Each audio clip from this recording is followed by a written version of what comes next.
جیسے ہی میرا جہاز اٹلی کے ایئرپورٹ پر لینڈ ہوا میں بہت خوش تھی۔ زندگی میں پہلی بار جہاز کا سفر کیا تھا، وہ بھی اٹلی کے لیے۔ میری خوشی کی کوئی بڑی انتہا نہ خوشی تھی۔ سے جہاز سے نیچے بائیں دائیں دیکھ رہی تھی، ساتھ ہی اس شخص کو بھی ڈھونڈ رہی تھی جو مجھے یہاں لایا تھا، لیکن پتہ نہیں وہ کہاں تھا۔ پھر میں نے اپنا سامان ٹرالی پر رکھا۔ جیسے ہی ایئرپورٹ سے باہر جانے لگی، ایک کسٹم آفیسر نے مجھے روک لیا۔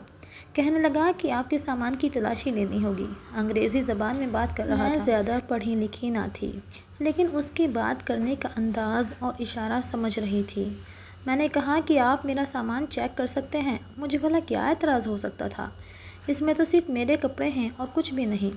آفیسر مجھے کہنے لگا کہ آپ اس کمرے میں آ جائیں۔ میں اس کے ساتھ اس کمرے میں چلی گئی۔ اس نے میرا سامان کھولا تو اس میں ایک گفٹ پیک تھا۔ یہ گفٹ پیک مجھے اس انکل نے دیا تھا جس کے ساتھ میں یہاں آئی تھی، جو مجھے بہکا کر لایا تھا کہ مجھے اٹلی میں بہت اچھی نوکری لگوا دے گا۔ اس آفیسر نے جب اس پیکٹ کو کھولنا چاہا، میں نے کہا کہ کسی کا تحفہ ہے، کسی کی امانت ہے، آپ پلیز اسے مت کھولیں۔ وہ کہنے لگا دیکھیں، ہمیں اپنا کام کرنے دیں۔ اس نے پیکٹ کھولا تو جو چیز اس کے اندر سے نکلی تھی، میرے تو ہوش اڑ کے رہ گئے تھے، کیونکہ اس کے اندر پاؤڈر تھا۔ کہنے لگے تم امانت کے نام پر یہ لے کر جا رہی تھی، آپ کو پتہ ہے کہ اس کی کیا سزا ہے؟ میں نے کہا کہ یہ میرا نہیں ہے۔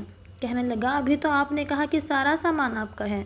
میں نے کہا باقی کا سارا سامان میرا ہے، لیکن یہ میرا نہیں ہے، یہ تو مجھے ایئرپورٹ پر میرے انکل کے ساتھ میں یہاں اٹلی میں آئی ہوں۔ کہنے لگا کہاں ہے وہ؟ میں نے کہا وہ یہیں تھے، لیکن جہاز پر بیٹھنے سے پہلے مجھے کہہ چکے تھے کہ اس کی سیٹ فرسٹ کلاس میں ہے اور میری سیٹ پیچھے تھی۔ میں کب سے ایئرپورٹ پر ڈھونڈ رہی ہوں۔ کسٹم آفیسر میرے پاس آیا اور مسکرانے لگا۔ ایسے کہیں بہانے سنے ہیں ہم نے۔ میں نے کہا میں سچ کہہ رہی ہوں، آپ پلیز میری بات کا اعتبار کریں۔ میری بات یہیں تک پہنچی تھی کہ وہ آفیسر کہنے لگا دیکھو، ہمارے ساتھ ذرا بھی چالاکی مت کرو، ہم سب جانتے ہیں۔ میں رونے لگی۔ میں نے کہا میں سچ کہہ رہی ہوں، میں نے ایسا کچھ نہیں کیا، خدا کے لیے ایسا کریں، مجھے واپس ہندوستان بھیج دیں۔ میری بات سن کر وہ کہنے لگا پہلے تم جیل کی ہوا تو کھا لو، تمہارا فیصلہ یہاں کا قانون کرے گا کہ تمہیں واپس ہندوستان بھیجنا ہے یا پھر قبرستان۔ میں بے حد پریشان ہو گئی تھی۔ وہ آفیسر مجھے کمرے سے باہر لے آیا اور اپنے سینئر آفیسر سے میرے بارے میں بات کرنے لگا۔ سبھی مجھے برا بھلا کہنے لگے۔ کچھ دیر بعد وہاں پولیس آ گئی اور پولیس مجھے وہاں سے لے جا رہی تھی۔ میں روئے جا رہی تھی کہ میرا کوئی قصور نہیں ہے، میں نے کچھ نہیں کیا۔ وہ آفیسر کہنے لگا کہ جس جہاز میں تم نے سفر کیا ہے، اس میں اس نام کا کوئی بھی شخص موجود نہیں تھا۔ میں سمجھ گئی تھی کہ شاید اس شخص نے مجھے دھوکے سے استعمال کیا ہے۔ میں بری طرح سے پھنس چکی تھی، روئے جا رہی تھی۔ میں تو اپنے حالات بدلنے کے لیے یہاں آئی تھی، مجھے کیا پتہ تھا کہ مجھے اس طرح سے استعمال کیا جائے گا۔ میں زیادہ پڑھی لکھی نہیں تھی، اس لیے ہندوستان میں کوئی بھی اچھی جاب نہیں مل پا رہی تھی۔ ویسے تو میرے والد صاحب حیات تھے، اس لیے زندگی جیسے تیسے چل رہی تھی، لیکن اچانک سے میرے والد کی ہارٹ اٹیک سے موت ہو گئی۔ اس کے بعد تو گھر کا گزارا مشکل ہونے لگا تھا۔ مجھے ہر صورت نوکری چاہیے تھی۔ میں نے بہت کوشش کی، لیکن نوکری نہیں مل رہی تھی۔ انہی دنوں یہ شخص جو کہ ہمارے پڑوسن کا دور کا کزن تھا، ان سے ملنے آیا ہوا تھا۔ ہمارے پڑوس میں ہمارا آنا جانا بہت اچھا تھا اور وہ ہمارے حالات سے بھی واقف تھے۔ ایک بار مجھ سے کہنے لگیں کہ میں نے کھانا بنایا ہے، تم گھر آ کر لے جاؤ، کیونکہ گھر میں کوئی بھی نہیں ہے جس کے ہاتھ میں کھانا بھجوا سکوں۔ اس وقت ہماری حالت یہ تھی کہ پانی پی پی کر کے گزارا کرتے تھے۔ مجبور ہو کر مجھے اس آنٹی کے گھر جانا پڑا۔ وہ شخص وہیں بیٹھا تھا۔ آنٹی کہنے لگیں کہ ان سے ملو، یہ بھائی صاحب اٹلی میں نوکری کرتے ہیں اور یہاں ہندوستان سے لڑکیوں کو بھی اٹلی میں نوکری لگوا کر دیتے ہیں۔ یہ سن کر میرے دل میں بھی خواہش ہونے لگی کہ میں ان سے بات کروں کہ یہ میرے اٹلی میں نوکری لگوا دیں۔ میں نے اسی وقت اس انکل سے نوکری کی بات کی۔ وہ کہنے لگے تم مجھے اپنے ڈاکیومنٹس لا کر دو، میں دیکھتا ہوں کہ تمہاری وہاں نوکری لگ سکتی ہے کہ نہیں۔ میں نے تبھی اپنے سارے ڈاکیومنٹس لا کر ان کو دکھائے۔ اس نے بس ایک نظر میرے ڈاکیومنٹس پر ڈالی اور بولے کہ مجھے یقین ہے کہ تمہاری وہاں کہیں نہ کہیں جاب لگ جائے گی۔ یہ سن کر میں خوش ہو گئی۔ کہنے لگا کہ میں بات کرتا ہوں کہ اور تمہارا ویزا اور رہنے کا انتظام بھی کرواتا ہوں۔ کیونکہ میں گھر کے حالات کے بارے میں بتا چکی تھی کہ ہمارے پاس اتنے بھی پیسے نہیں ہیں کہ ہم اٹلی کے اخراجات برداشت کر سکیں۔ کچھ ہی دنوں بعد اس نے مجھے جب یہ کہا کہ میری نوکری لگوا چکا ہے اور کمپنی کی طرف سے ویزا اور ٹکٹ بھی مل گیا ہے، میں بہت خوش ہوئی۔ ہمیں تو اپنی پڑوسن پر بہت یقین تھا کہ اگر یہ ان کا کوئی کزن ہے تو یقیناً بھروسے والا انسان ہی ہوگا، لیکن میں اس لیے ساتھ جاتے ہوئے بہت گھبرا رہی تھی۔ ایک تو پہلی بار جہاز کا سفر کرنا اور پہلی بار اتنی دور جا رہی تھی۔ میری والدہ مجھ سے کہنے لگیں کہ اگر ہماری مجبوری نہ ہوتی تو میں کبھی تمہیں اتنی دور نہ بھیجتی۔ باہر جب میں ایئرپورٹ پر پہنچی تو اس انکل نے مجھے ایک پیک کیا ہوا ڈبہ دیا۔ کہنے لگے میرے پاس سامان بہت زیادہ ہے، اسے اپنے بیگ میں رکھ لو۔ میں نے کہا یہ کیا ہے؟ کہنے لگا وہاں پر میرے بہت سارے ملنے والے ہیں، اس لیے سب کے لیے کچھ نہ کچھ تحفے لے کر جانا پڑتا ہے۔ اس سے پہلے انٹرنیشنل ایئرپورٹ کے اندر داخل ہوتے ہی وہ کہنے لگا کہ اندر جا کر تم میرے پاس مت بیٹھنا اور نہ ہی مجھ سے بات چیت کرنا۔ میں نے کہا وہ کیوں؟ کہنے لگا جتنا سب کہہ رہا ہوں بس اتنا کرو، ان سب کی وجہ میں تمہیں اٹلی جا کر بتاؤں گا۔ کہنے لگا جہاز میں میری سیٹ فرسٹ کلاس میں ہے اور تمہاری پیچھے کی ہے۔ انٹرنیشنل ایئرپورٹ کے اندر داخل ہونے کے بعد وہ شخص مجھے زیادہ کہیں نظر نہیں آیا تھا اور میں نے توجہ بھی نہیں دی۔ میں نے جہاز کا سفر پہلی بار کیا تھا۔ میں نے سوچا کہ ایئرپورٹ کے باہر ہوگا۔ اس شخص نے مجھے دھوکہ دیا تھا۔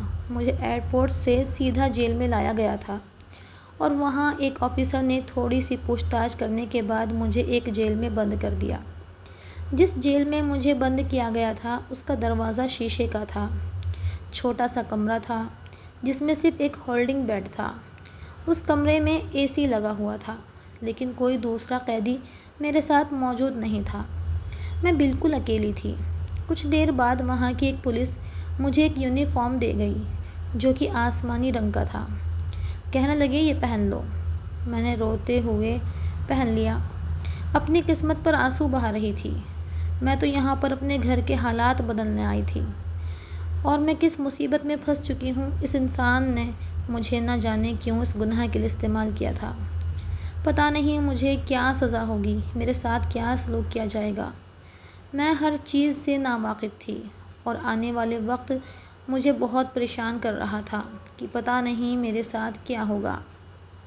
رات کو ایک آفیسر میرے کمرے میں آیا تھا۔ اسے دیکھ کر میں بہت بری طرح سے گھبرا گئی تھی۔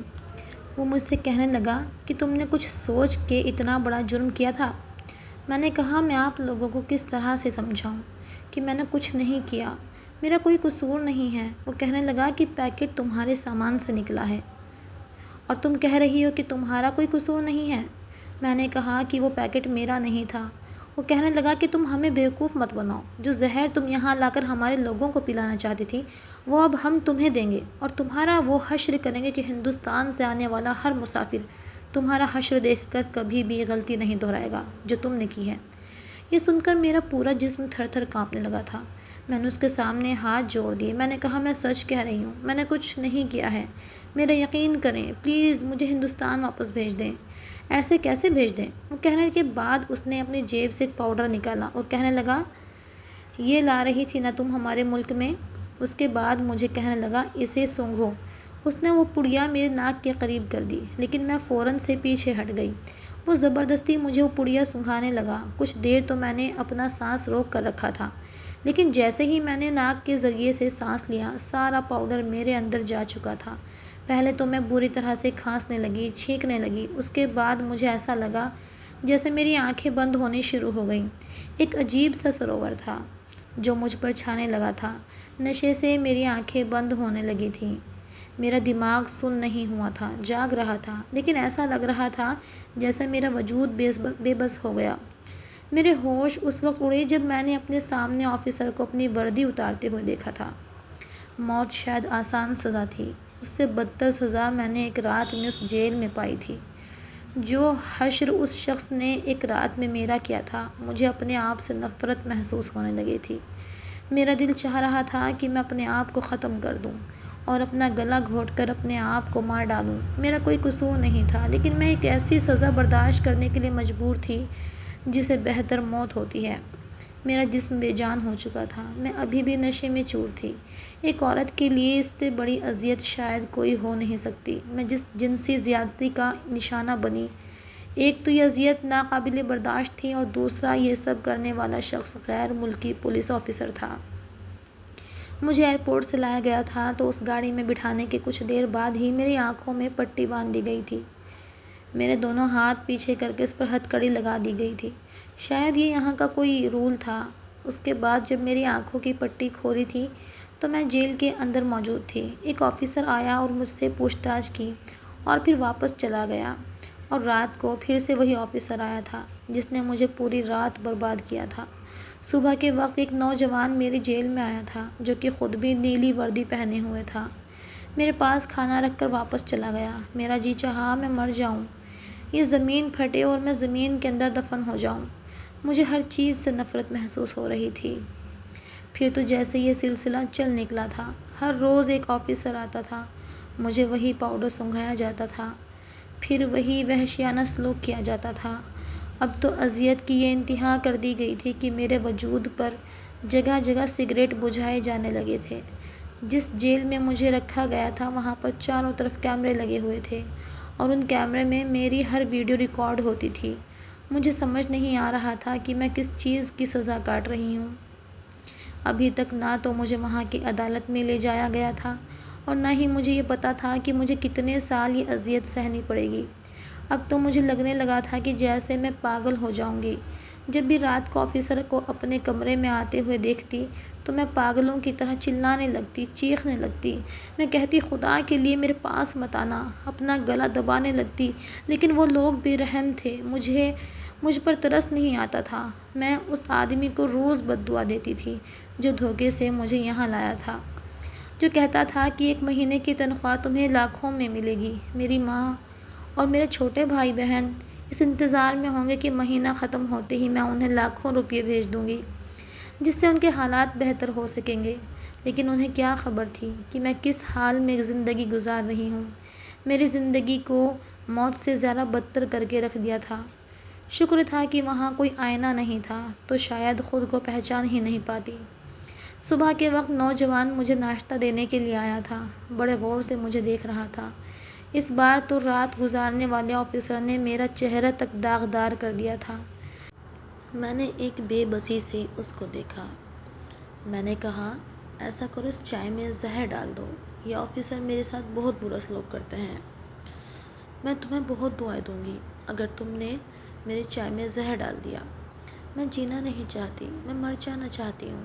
خدا کے لیے میری زندگی کو اس اذیت سے آزاد کر دو، میں تمہیں بہت دعائیں دوں گی۔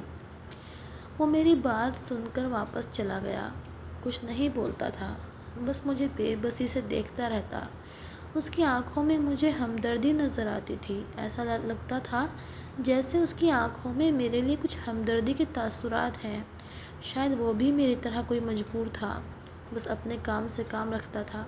اگلے روز جب وہ میرے لیے ناشتہ لے کر آیا تو اس نے ایک کاغذ کی پرچی میرے ہاتھ میں تھما دی۔ اس سے پہلے کہ میں اپنا ہاتھ دیکھتی اس نے میری مٹھی دبا دی اور دھیرے سے ٹرے رکھتے ہوئے میرے کان کے قریب آ کر کہنے لگا، اس کمرے میں چاروں طرف کیمرے لگے ہوئے ہیں، اسے چھپا کر پڑھنا۔ یہ کہنے کے بعد ناشتے کی ٹرے رکھی اور فوراً سے باہر چلا گیا۔ ایسا پہلی بار ہوا تھا کہ مجھے امید سی نظر آئی تھی۔ میں نے ناشتہ کیا اور اپنے بیڈ پر لیٹنے کے بعد میں نے کروٹ لی اور دیوار کے ساتھ چپک گئی۔ پھر میں نے وہ پرچی کھول کر پڑھی تو اس پر جو کچھ لکھا تھا میرے ہوش اڑانے کے لیے کافی تھا۔ میرا دماغ چکرا کر رہ گیا تھا۔ اگلے روز جب وہ ناشتہ لے کر آیا تو میرے تھوڑا قریب ہو گیا اور کہنے لگا، میں نے ٹرے کے اندر ایک پین رکھا ہے اور ایک پیپر رکھ دیا، تم رات کے اندھیرے میں اس پر لکھ دینا اور کل جب میں ناشتہ لے کر آؤں گا تب تم وہ پیپر مجھے دے دینا۔ میں نے کہا ٹھیک ہے۔ جب میں ناشتہ کر رہی تھی تو اس میں مجھے ایک پین نظر آیا، ساتھ میں خالی پیپر بھی تھا۔ میں نے وہ دونوں چیز پکڑ کر اپنے تکیے کے نیچے رکھ لی، ایسے رکھی کہ کیمرے میں بھی نہ آ سکے کہ میں نے کوئی چیز تکیے کے نیچے رکھی ہے۔ ناشتہ کرنے کے بعد میں نے کمرے کی لائٹ بجھا کر اور وہ پین اور پیپر نکال لیا، اندھیرے میں اس پر اپنی ساری باتیں لکھ دی۔ وہ لکھنے کے بعد اس نے کہا تھا کہ وہ پین میں اپنے بیڈ کے نیچے پھینک دوں، جب وہ صفائی کرے گا تو خود ہی اٹھا لے گا۔ میں نے وہ بیڈ کے نیچے پھینک دیا، لیکن اسی وقت دروازہ کھلا تھا، ایک آفیسر اندر آ گیا۔ میری تو جیسے ہی جان ہی نکل گئی تھی۔ اس نے آتے ہی کمرے کی لائٹ جلائی اور مجھے کہنے لگا اٹھ کر بیٹھو۔ میں اٹھ کر بیٹھ گئی۔ مصیبت یہ تھی کہ پیپر میرے ہاتھ کی مٹھی میں تھا۔ وہ میرے تکیہ الٹ پلٹ کر کے دیکھنے لگا، شاید اسے شک ہو گیا تھا۔ میرا دل زور زور سے دھڑک رہا تھا اور مجھ سے کہنے لگا کہ تم کیا چھپا رہی تھی تکیے کے نیچے؟ کیا رکھ رہی تھی؟ سچ سچ بتاؤ۔ میں نے خود کیمرے میں دیکھا ہے۔ میں نے کہا میں تو کچھ بھی نہیں رکھ رہی تھی تکیے کے نیچے۔ کہنے لگا آپ نے اپنے ہاتھ دکھاؤ۔ اب تو میری جان نکلی تھی، کیونکہ وہ پیپر میرے ہاتھ میں تھا اور اس پر میں اپنی ساری باتیں لکھ چکی تھی۔ لیکن اگر میں اسے انکار کرتی تو میرا برا حال کر دیتا۔ اب تو وہ لوگ مجھے اپنی بیلٹوں سے مارتے تھے، اس لیے میں ڈرتے ڈرتے میں نے ہاتھ کی کلائی اس کے سامنے کھول دی۔ جانتی تھی کہ اب میرا کیا حشر ہونے والا ہے۔ یہ شخص اپنی بیلٹ اتارے گا اور مجھے مارے گا اور میں پھر سے ایک نئی مصیبت میں مبتلا ہو جاؤں گی۔ یہاں سے نکلنا شاید میرے لیے ناممکن ہی تھا۔ لیکن جیسے ہی اس آفیسر نے وہ پیپر کھولا تو وہ بالکل خالی تھا۔ یہ دیکھ کر میں بھی حیران تھی۔ میں نے تو خود سب کچھ اس پر لکھا تھا۔ پھر سوچا کہ شاید اس قلم میں سیاہی نہیں ہوگی، اندھیرے کی وجہ سے شاید میں ٹھیک سے دیکھ نہیں سکی، اس لیے یہ سب کچھ مٹ گیا۔ اس شخص نے ٹیشو پیپر دیکھا اور کہا یہ کہاں سے ملا تمہیں؟ میں نے کہا ٹیشو پیپر ہے، ناشتے کے ساتھ ملا تھا۔ کہنے لگا اوکے اوکے۔ یہ کہہ کر وہ جا چکا تھا۔ میں نے سکھ کا سانس لیا تھا، لیکن حیران تھی کہ اس پرچے پر کچھ لکھا ہوا کیوں نہیں تھا۔ کچھ دیر بعد ہی وہ نوجوان کھانا لے کر آ گیا۔ کہنے لگا وہ پیپر کہاں ہے؟ میں نے کہا اس میں تو کچھ بھی نہیں لکھا گیا۔ کہنے لگا تم چھوڑو، بس ٹرے میں رکھ دو۔ میں نے وہ پیپر ٹرے میں رکھ دیا۔ وہ کھانا رکھ کر ٹرے واپس لے گیا۔ مجھے حیرانی اس بات کی تھی کہ وہ خالی پیپر کا کرے گا کیا۔ اگلے روز جب وہ آیا تو کہنے لگا میں سب کچھ پڑھ چکا ہوں۔ پھر اس نے مجھے ایک پیپر دیا، کہنے لگا اسے بہت ہوشیاری سے پڑھنا، اس بار اس آفیسر کو شک نہ ہو۔ یہ کہہ کر ٹرے لے کر چلا گیا۔ میں پھر اپنے کمرے کی لائٹ بند کر کے اسے پڑھنے لگی۔ پڑھنے کے بعد میں نے اسے منہ میں لے کر چبا لیا اور پانی سے نگل گئی تھی، کیونکہ پھینک نہیں سکتی تھی اس لیے نگل گئی۔ وہ بہت چھوٹی سی پرچی تھی جس پر چھوٹے چھوٹے الفاظ میں لکھا ہوا تھا۔ اگلے ہی روز وہ آفیسر آیا اور کہنے لگا تمہیں کہیں اور شفٹ کرنا ہے۔ دوسرے روز میں اس کے ساتھ چلی گئی۔ میری آنکھیں بندھی ہوئی تھیں اور ہاتھ میں پیچھے ہتھکڑی لگی ہوئی تھی۔ جیسے ہی وہ گاڑی سفر کرنے لگے، آدھے گھنٹے بعد ایک مکان پر وہ گاڑی رکی تھی۔ جو آفیسر میرے ساتھ بیٹھے ہوئے تھے نیچے اترے۔ ہمارا یہی پلان تھا۔ وہ مجھے بھی بتا چکا تھا کہ گاڑی میں صرف 2 آفیسر ہمارے ساتھ بیٹھے ہوں گے اور میں بہانے سے ان دونوں کو نیچے اتروا دوں گا۔ جیسے ہی مجھے یہ محسوس ہوا کہ گاڑی کی پچھلی سیٹ پہ کوئی نہیں ہے تو میں آہستہ آہستہ کھسک کھسک کر اس گاڑی سے نیچے اتر گئی اور دھیرے دھیرے چلتے ہوئے آگے بڑھ گئی۔ وہ مجھے بتا چکا تھا کہ مجھے کس سائڈ جانا ہے، اس لیے میں اسی سائڈ جا رہی تھی۔ میں نے اپنے پاؤں سے جوتے نکال دیے تھے اور چلنے لگی تو محسوس ہوا کہ میں کسی ایسی جگہ پر ہوں جہاں پر جنگل یا گھاس وغیرہ ہے۔ میں وہیں اندر باغ میں چلنا شروع کر دیا۔ اس کے بعد سامنے ہی مجھے پانی کے گرنے کی آواز آئی۔ میں سمجھ گئی تھی کہ آگے ایک جھرنا ہے۔ اس نوجوان نے مجھے سب کچھ بتایا تھا۔ میں جیسے ہی محسوس کرتے ہوئے پہنچی اور مجھے لگا کہ نیچے پانی ہے تو میں اس پانی میں کود گئی۔ کچھ دیر بعد مجھے فائرنگ کی آواز آنے لگی تھی، لیکن میں پانی میں اپنا سانس روک کر بیٹھی رہی۔ کچھ لوگوں کے باتیں کرنے کی آواز بھی آ رہی تھی، لیکن اس کے بعد ایسا لگا جیسے خاموشی ہو چکی ہے۔ مسلسل پانی میں سانس روکنے سے اور کوشش کرنے سے میری آنکھوں کی پٹی ڈھیلی ہو گئی تھی۔ ذرا سی کوشش کرنے پر وہ پٹی اتر گئی تھی۔ جیسے ہی میں نے اوپر اٹھ کر دیکھا تو اس وقت جنگل میں کوئی بھی نہیں تھا۔ وہ لوگ شاید مجھے ڈھونڈ ڈھونڈ کر جا چکے تھے۔ میں نے سکھ کا سانس لیا اور وہیں بیٹھ گئی۔ 3 گھنٹے بعد وہی نوجوان آیا تھا۔ کہنے لگا شکر ہے کہ تمہاری جان بچ گئی۔ اس نے اپنی جیب سے ایک تیز دھار والا اوزار نکالا اور اس سے میری ہتھکڑی کاٹنے لگا۔ کچھ ہی دیر میں میرے ہاتھ آزاد ہو چکے تھے۔ اس نوجوان نے مجھے بتایا کہ یہ پولیس والے نہیں بلکہ جو انکل مجھے دھوکے سے اٹلی لایا تھا، یہ ان کا ایک بہت بڑا گروپ ہے جس میں کسٹم آفیسر بھی شامل ہیں۔ یہ جان بوجھ کر خود ہی پیکٹ میں ایسی چیز ڈالتا ہے اور پولیس کا جھانسا دے کر آنکھیں بند کر کے لڑکیوں کو جیل کے نام پر قید خانے میں بند کر دیتا ہے اور انہیں جنسی زیادتی کا شکار بناتا ہے۔ غیر اخلاقی ویڈیو بنا کر پیسہ کماتے ہیں اور اب مجھے ایک نئے قید خانے میں لے جایا جا رہا تھا جہاں میرے ساتھ اور بھی زیادہ زیادتی کی جاتی، لیکن اس نوجوان نے مجھے بچا لیا تھا۔ وہ کہنے لگا کہ میں ان کا خاص ملازم ہوں، یہ مجھ پر شک نہیں کر سکتے۔ مجھے آزاد کرنے کے بعد اس نے میرا پاسپورٹ بھی مجھے دے دیا تھا۔ کہنے لگا ٹکٹ میں نے اپنے پیسوں سے بھر دیا ہے اور یہ تمہارا پاسپورٹ ہے، تم جا سکتی ہو۔